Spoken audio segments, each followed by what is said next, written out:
Bienvenidos a la segunda temporada del podcast de la Sociedad Chilena de Enfermería Oncológica, espacio que nos permitirá conversar con expertos sobre los cuidados de enfermería y los últimos avances de la especialidad. Bienvenidos todos al podcast SEOC. Muy buenos días, tardes, noches, dependiendo en qué horario nos estén escuchando.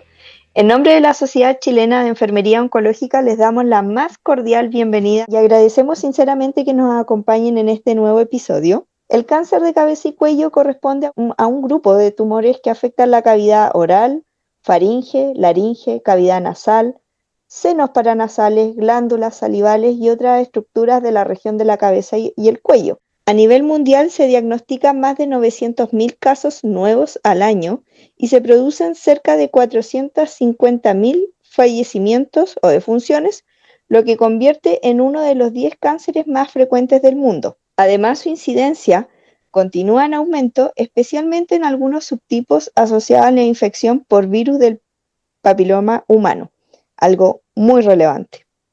En Chile, aunque estos tumores representan un porcentaje menor del total de los cánceres, su impacto es significativo debido a las secuelas funcionales que pueden producir y a un número importante de los casos que se diagnostican en etapas avanzadas, que va a dificultar el manejo del tratamiento, que implica un gran desafío para el equipo, cómo vamos a abordar, ¿cierto?, a este paciente y también cómo repercute esto en la calidad de vida de las personas y sus familias. Andrea, te doy el pase. ¿A quién tenemos de invitada hoy? Es interesante conversar hoy día con una gran referente de un centro oncológico a nivel nacional en relación a reconocer además los factores de riesgo e identificar los signos de alerta y consultar oportunamente las cuales son acciones hoy que son fundamentales para mejorar el pronóstico. Para esto, hoy día nos acompaña María Alejandra Cura, enfermera matrona de la Pontificia Universidad Católica, con formación en cuidados paliativos del Instituto Catal de Oncología en Barcelona,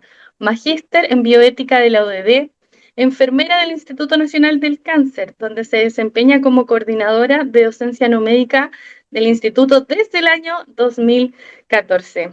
Integra además y colabora en el Comité de Ética de nuestra Sociedad de Enfermería Oncológica. Muchas gracias, Alejandra, por aceptar esta invitación y querer ser parte de este espacio que también nos ayuda a formarnos en distintas plataformas. ¿Cómo estás, Alejandra? Muy bien, muchas gracias por la invitación. No podría estar más contenta de estar aquí con ustedes y compartir con todos los colegas y colegas. Todos. Qué entretenido. Quiero mencionar además que Alejandra, en el fondo la conocemos hace años y tenemos la regalía, muchos de nosotros, de haber pasado también por el Instituto Nacional del Cáncer y reconocerla como una gran docente. Así que tienes formado a muchos enfermeros especialistas que están distribuidos de Arica a Punta Arenas. Así que vamos a llegar a todo el país. Maravilloso. Entonces, Ale, para comenzar, hace unos días atrás conversábamos sobre este tema con la Andrea y creemos que es súper importante aclarar algunos conceptos básicos porque muchas veces cuando escuchamos hablar sobre el cáncer de cabeza y cuello, pensamos que se trata de un solo tipo de tumor, que se puede, ¿cierto?, encontrar, localizar en diferentes partes de la cabeza y cuello, pero en realidad reúne distintos tipos de cáncer y todos tienen características muy diferentes. Mira, en el fondo son tumores que se pueden originar en distintos sitios anatómicos de cabeza y cuello, ¿no es cierto? Desde la boca, la garganta, la laringe, los senos paranasales, la nariz, las glándulas salivales, los labios, pero también en algunos contextos y de repente también se incluye la tiroides y la piel de la región cervicofacial. Y lo importante de esto es que al ser de distintos lugares anatómicos también tienen distintos orígenes en el desarrollo embrionario. Entonces también hay distintos tipos de cáncer. Aunque la mayoría son más bien carcinomas, ¿no es cierto? También hay un pequeño porcentaje, que es como un 2%, creo, de sarcomas. Entonces, la diferencia entre esto es cómo se abordan, bueno, el pronóstico, cómo se tratan, cuál es el tratamiento, los daños que produce, etcétera. Entonces, por eso es importante tener claro que este es como un grupo de enfermedades, no es una sola enfermedad del cáncer de cabeza y cuello, sino que es un concepto que aborda un montón de enfermedades distintas. con distintos tratamientos y con distintos horarios. Sí, eso es bien interesante porque en la práctica cuando nos enfrentamos finalmente a este paciente que es complejo de abordar porque tiene un manejo bien interdisciplinario, es relevante reforzar lo que mencionaba Alejandra de que son diferentes tipos de cánceres en diferentes partes anatómicas que corresponden a la cabeza y el cuello. En esta experiencia, Alejandra, ¿cuáles creen tú que son los signos y síntomas que muchas personas suelen normalizar, pero que debería motivar a una consulta médica? Mira, yo creo que cualquier síntoma, aunque sea inespecífico, que no sea habitual en la persona, debiera consultarse. No sé, por ejemplo, cambios en la voz, ¿no es cierto? Ronquera prolongada, cuando tienen dificultades para tragar, ¿ah? Esa cosa es súper importante. O de repente esa sensación que tienen de que la comida se les queda como pegada, ¿no es cierto? Dolor de garganta, de repente, porque a uno le puede doler la garganta si uno está resfriado y tiene evidentemente un cuadro respiratorio, pero si no es así, ¿no es cierto? Un dolor de garganta que no mejora, cualquier bulto, cualquier masa, cualquier ganglio, cualquier cosa que dure más de 2 semanas, tendría que hacernos consultar. Las úlceras, ¿no es cierto? De repente las lesiones en la boca, en la nariz o en la piel que no cicatrizan, ¿ya? Eso también.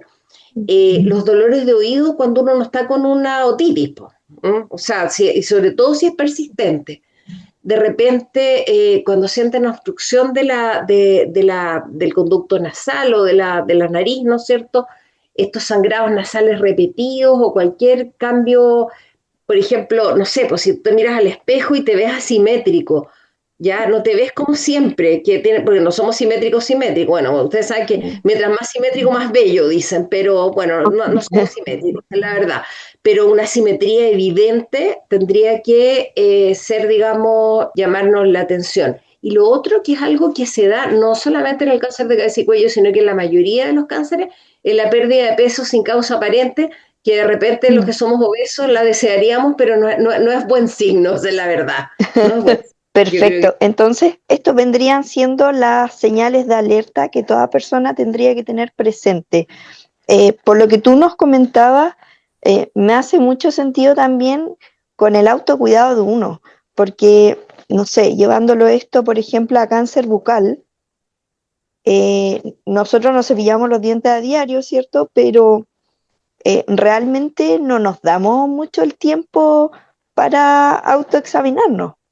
Entonces ahí el llamado también es educar a la población, también, ¿cierto? Fomentar esto con nosotros mismos como colegas, o sea, hacernos un chequeo diario, una autoexploración y también si es que vemos algún síntoma que ya lleva, como tú mencionabas, 2 semanas y que no desaparece, sí o sí consultar, hacerse el tiempo. claro que sí. Mira, la verdad es que si uno mira hasta en las redes sociales, de verdad, cualquier síntoma que dure más de 3 semanas hay que revisarlo. Es como una regla fácil de recordar que, como te digo, está hasta en las redes sociales. Cualquier cosa extraña que dure más de 3 semanas, eso hay que hacerlo ver. O sea, hay que consultar en el fondo por cualquier cosa que tenga una duración así de más de 3 semanas, sí, pero como máximo 2 semanas ideal, ideal.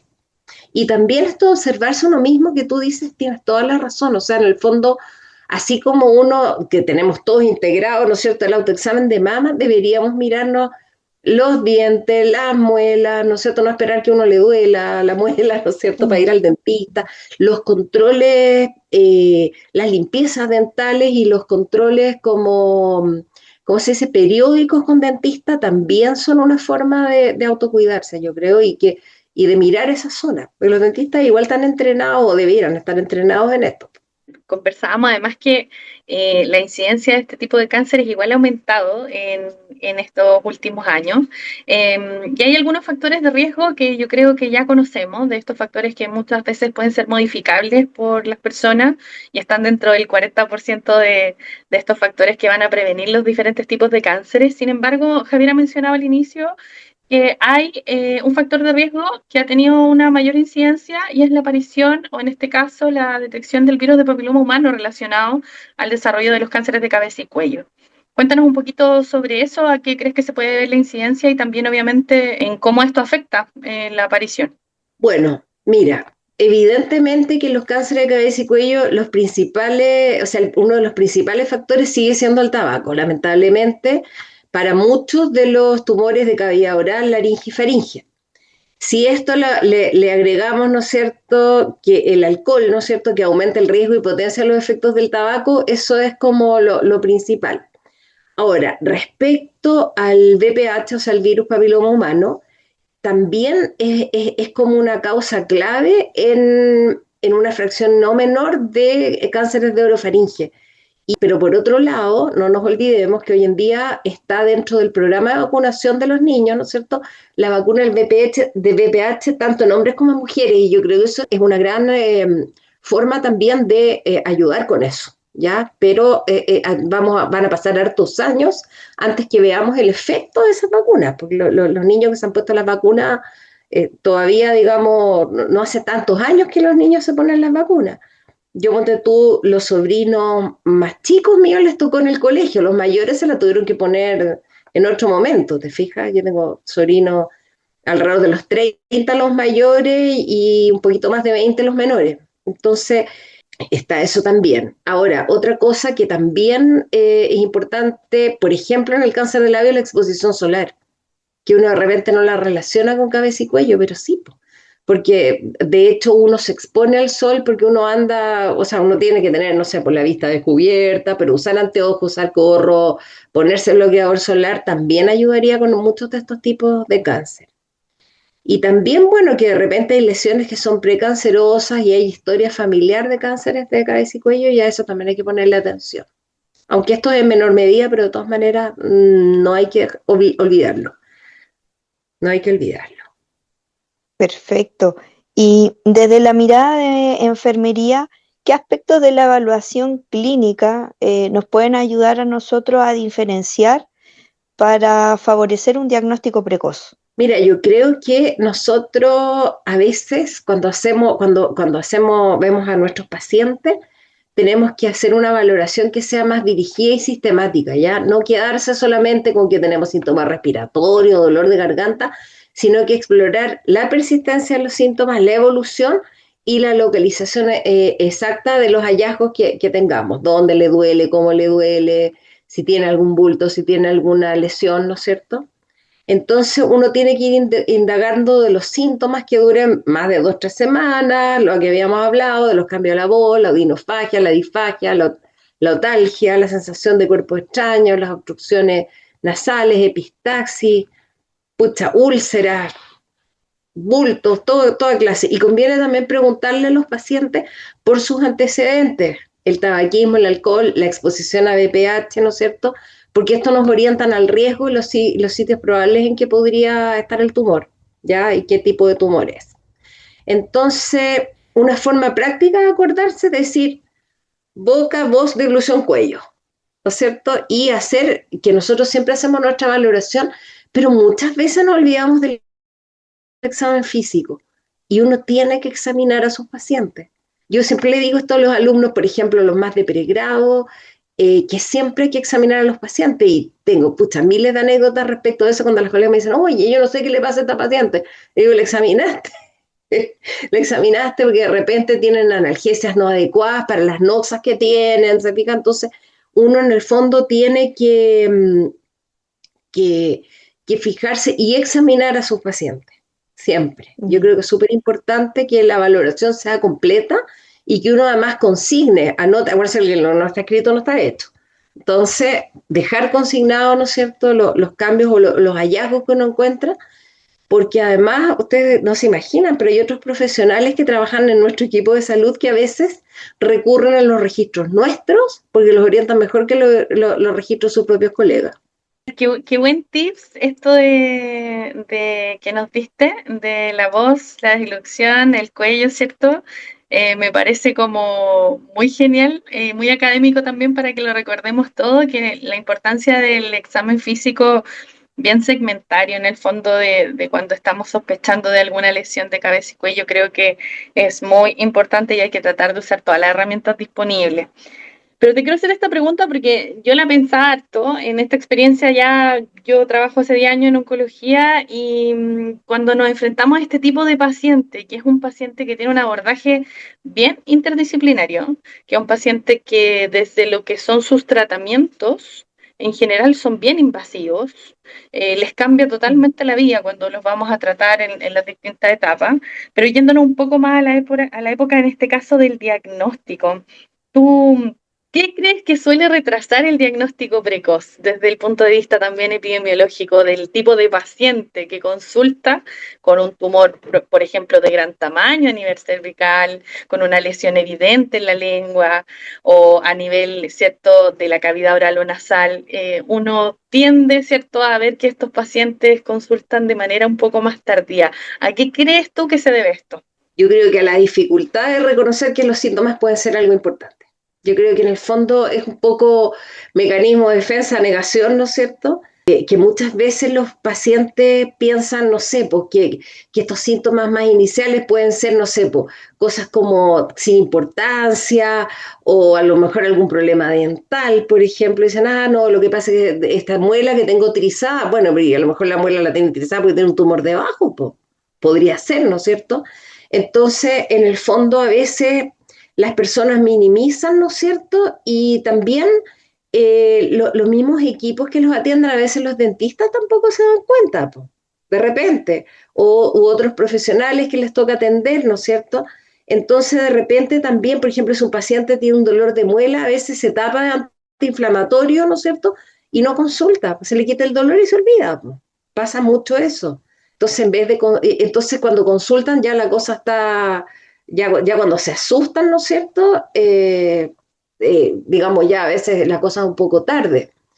Ahora, pasa también que muchas veces estos tumores de gran tamaño que hay en el cuello, a veces, ojo, que también a veces se deben a linfomas, por ejemplo. Entonces ahí también hay un diagnóstico diferencial en qué fijarse.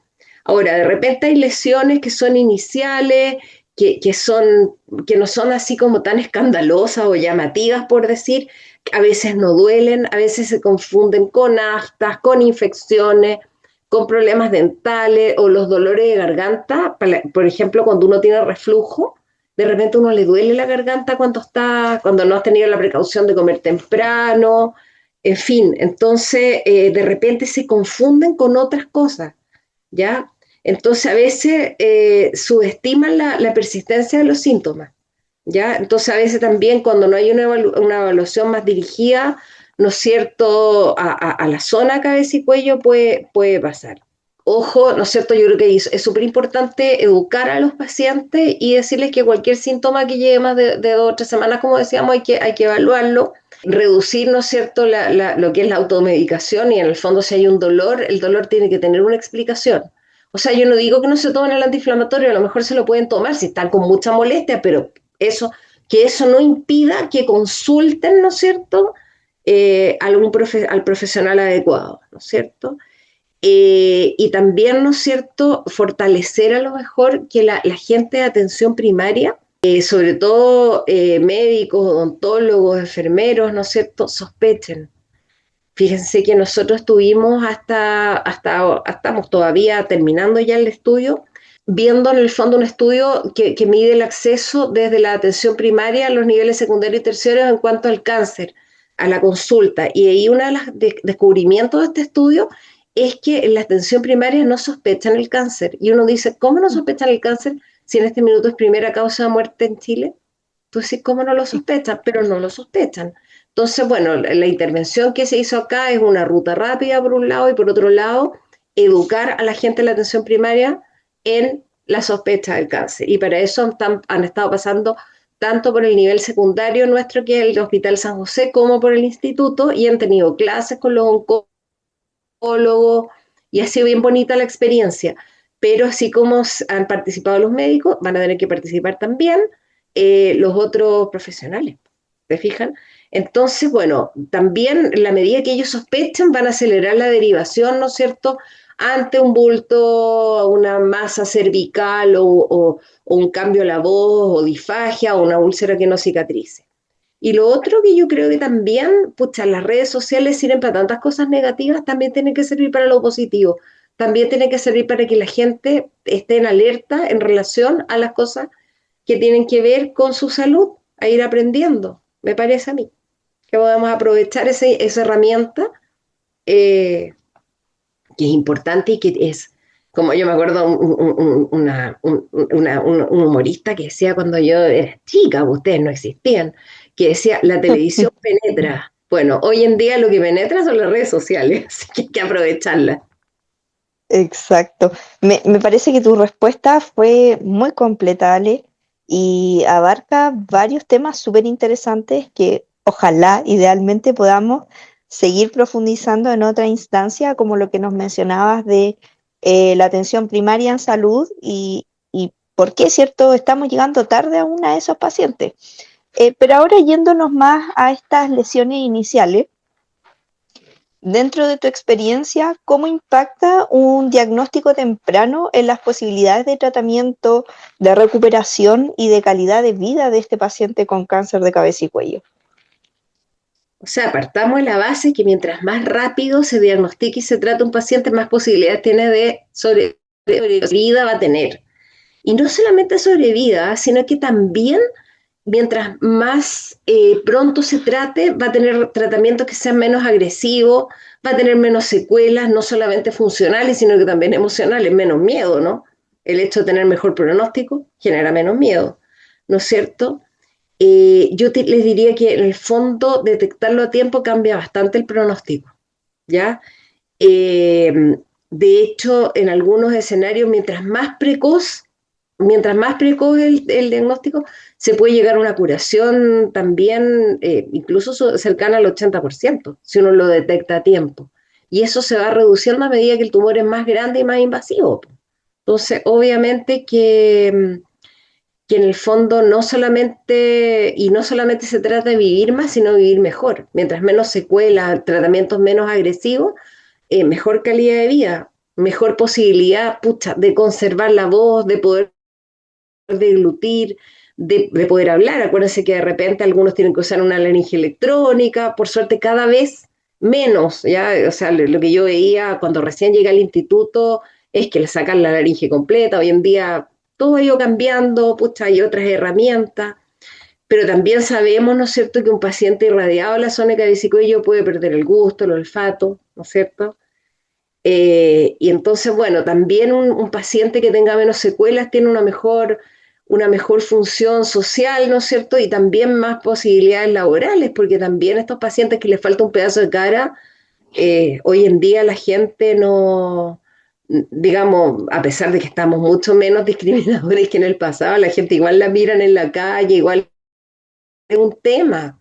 Yo que tuve tanto paciente con secuelas funcionales importantes en el pasado, era un tema esto que se subían a la micro y todos los quedaban mirando, era heavy, era súper complejo. Entonces, bueno, una enfermedad avanzada, ¿no es cierto? Pucha, puede tener secuelas para hablar, para alimentarse, para respirar incluso, y también porque además la zona cabeza y cuello es muy visible, porque de alguna forma, pucha, si te extirpan una mama completa, además que existe la reconstrucción mamaria, tú puedes, ¿no es cierto?, poner ¿cómo se llama? Una prótesis interna o incluso poner un buen sostén, ¿no es cierto? Pero en el caso de los de cabeza y cuello, a menos que haya una reconstrucción, y ojo que las haya, porque la verdad es que yo las cosas que he visto hacer en nuestro instituto ha sido realmente impactante. O sea, de repente pacientes que tú los ves con unos colgajos y tú dices tú, Dios mío, ¿cómo va a quedar este pobre enfermo?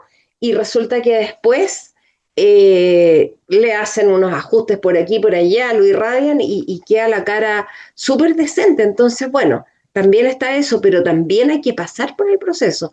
Y pasar por el proceso es difícil y no es nada de fácil. Entonces, bueno, para que una recuperación sea más rápida y también menos compleja, lo ideal es que uno los trate, ¿no es cierto?, cuando en el fondo la carga de enfermedad sea menos. ¿Mm? Y eso va a hacer que la rehabilitación no sea tan prolongada, que haya menos dolor, ¿no es cierto?, y menos necesidad de cuidado. más fácil la pega para nosotras. Sí, yo considero que tienes mucha razón. Ahora que recuerdo entre las pasantías del Instituto Nacional del Cáncer y en mis primeros años trabajando en radioterapia, el paciente de cabeza y cuello es un paciente que se somete desde su diagnóstico hasta su tratamiento a algo que es bien invasivo. Requiere, y algo que recuerdo con mucho cariño también y que me parece que es muy importante en el instituto, es que cuando en el comité oncológico era realmente interdisciplinario, porque a este paciente lo acompañaba un fonoaudiólogo, un kinesiólogo, un terapeuta ocupacional, el cirujano de cabeza y cuello, la enfermera del comité, la enfermera de radioterapia, el radioterapeuta. Es un paciente que es como uno de los ejemplos de lo interdisciplinario en su manejo, y ahí te quiero llevar un poco a lo que tú ya acabas de mencionar, de que es un paciente que se va a someter a una cirugía que en sus inicios, obviamente, en los años anteriores era compleja, era una cirugía de tipo curativa, con el desarrollo de la tecnología y la alta especialidad y también la inmersión de la cirugía plástica reconstructiva en nuestros pacientes, finalmente viene a generar un cambio de vida, a mejorar la calidad. Entonces yo te quiero preguntar, Ale, que más o menos en tu experiencia, ¿cuáles son las emociones a las que se ven sometidas también estos pacientes,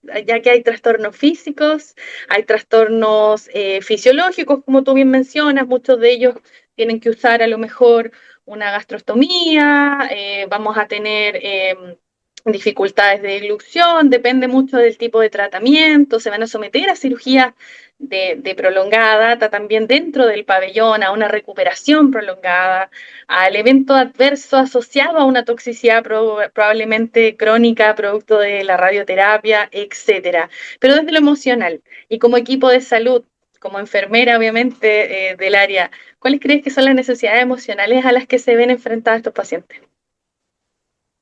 Bueno, mira, yo creo que para empezar, como son pacientes que tienen estas secuelas físicas importantes, ¿no es cierto?, en cosas que son bien sensibles, po, como hablar, respirar, comer, tragar y mantener su apariencia física. Yo creo que uno de los principales problemas tiene que ver con los cambios de imagen corporal, por una parte. Y por otra parte, que yo creo que también sí, sufren bastante ansiedad y miedo a la recaída, ¿no es cierto? Porque yo creo que se asustan bastante, porque además estos pacientes, acuérdate que habitualmente son pacientes fumadores, son pacientes, muchos de ellos alcohólicos, otros no tanto, pero en el fondo son pacientes que pasan mucho miedo, porque también a veces se sienten como culpables de haber tenido estos hábitos, y a veces en realidad porque bueno, tú de repente escuchan a los fumadores, yo no sé si ustedes serán fumadoras, pero de repente los fumadores te dicen, bueno, de algo hay que morirse. Claro, de algo hay que morirse, pero cuando estamos con la traqueostomía puesta ya no es tan agradable, po. Ya no es decir, ah, bueno, si de algo hay que morirse, no, pues. Entonces, son gente que pasa mucho miedo, ¿ya? Pasa mucho miedo y que está sometido a un cambio de vida absoluto, o sea, de dejar incluso los hábitos estos muy arraigados en su vida, ¿no es cierto? Entonces, claro, tienen, ¿no es cierto?, harto impacto sobre su autoestima, diría yo, y su imagen corporal, básicamente, ¿ya? Y que pasa, y que una vez que mejoran, tienen también mucho miedo a la recidiva, porque eso siempre es una amenaza en cualquier enfermo nuestro, que vaya a recibir la enfermedad. Entonces yo creo que principalmente son esas cosas, ¿ya? Como ansiedad, yo diría, y miedo y tristeza también a veces por los cambios de imagen. Y que de repente, bueno, como de todo en la viña del Señor, ¿no es cierto? Uno a veces tiene familias súper apoyadoras que están ahí con sus enfermos, firmes, ¿no es cierto? Pero yo también he visto abandono de pacientes. Me ha tocado ver pacientes que han sido abandonados por la pareja. Y eso es súper, súper triste. Súper, súper triste.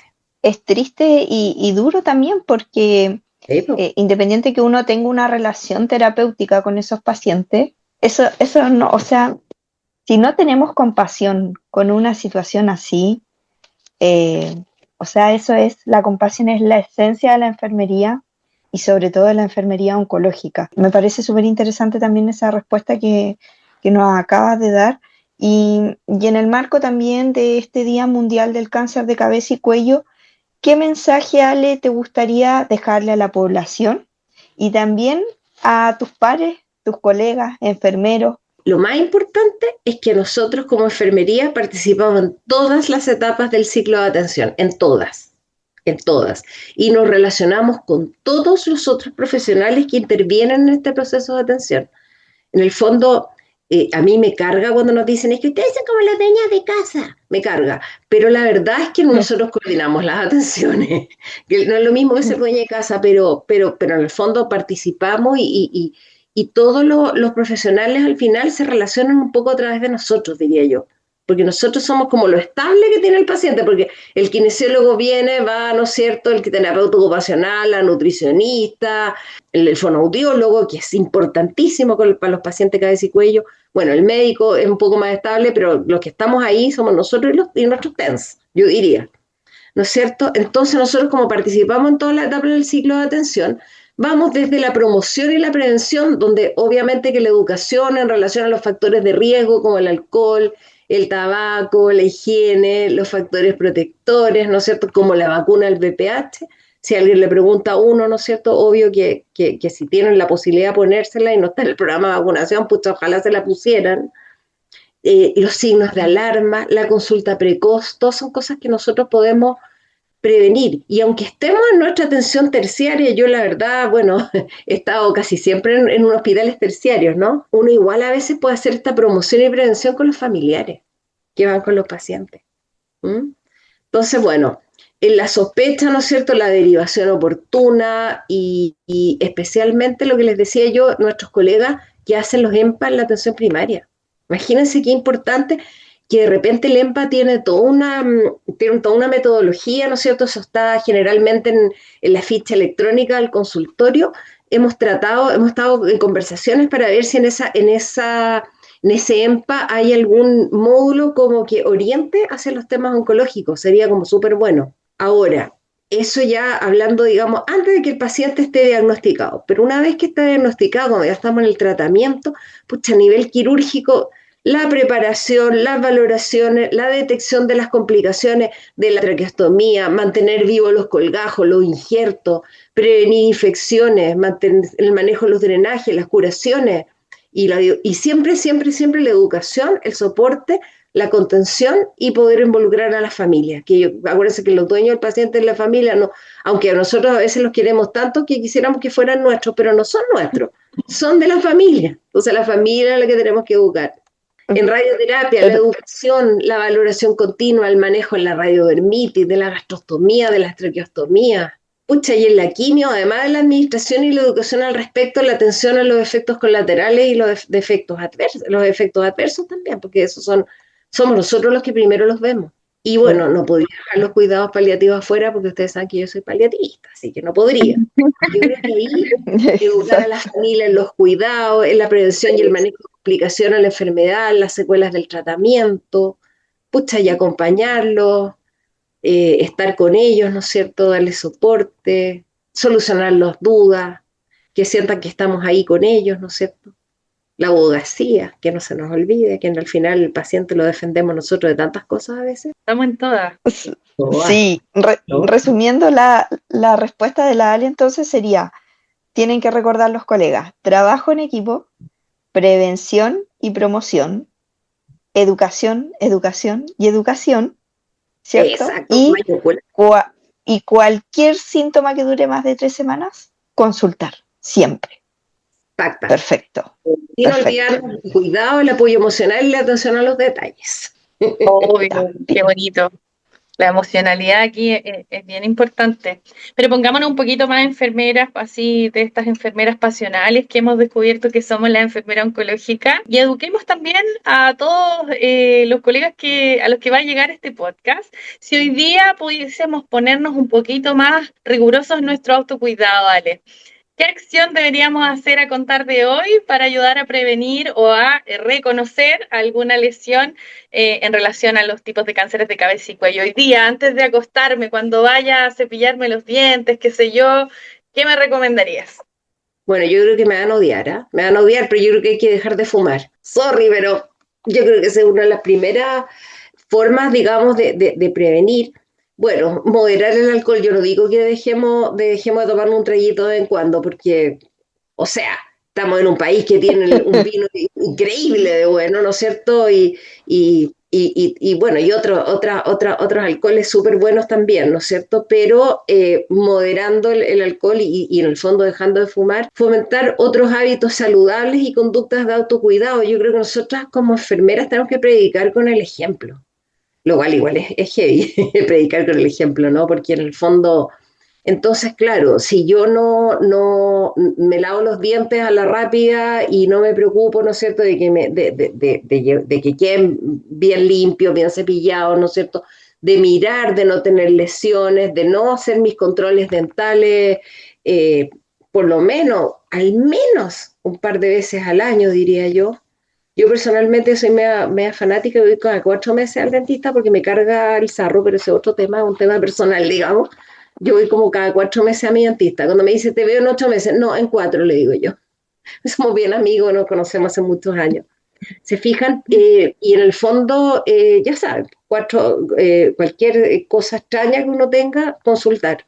A lo mejor no solo para cabeza y cuello, esto vale para cualquier tipo de cáncer, yo creo, ¿no es cierto? Y bueno, predicar con el ejemplo creo que es como la forma de... Porque de repente, ¿cómo le pide uno a los pacientes que hagan cosas que uno no hace? Da como vergüenza. A mí por lo menos me da como vergüenza. Así. Hay que tratar, ya, yo siempre les digo, ya, no dejen de fumar, pero por lo menos disminuyan. Uno menos todos los días, uno menos, Sí. ya sería bueno.